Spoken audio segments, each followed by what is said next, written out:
Derivatives Trading 101. What is contract trading?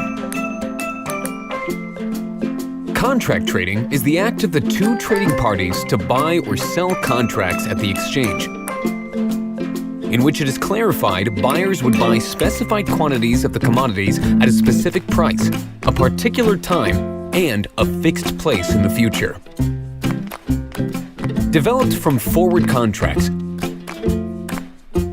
contract trading is a new type of trading mode to buy and sell standardized contracts at exchanges. The difference between contract trading and spot transaction is that spot transaction literally trades commodities, while contract trading is a standardized contract trading regarding certain commodities as underlying assets, like special goods or financial assets.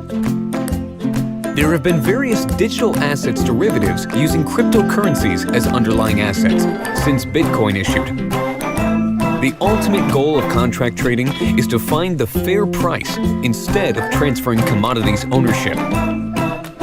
By purchasing and selling contracts, we can avoid the uncertain risks caused by the fluctuation of spot prices. In addition, we can also take profits from the contracts via arbitrage or speculation.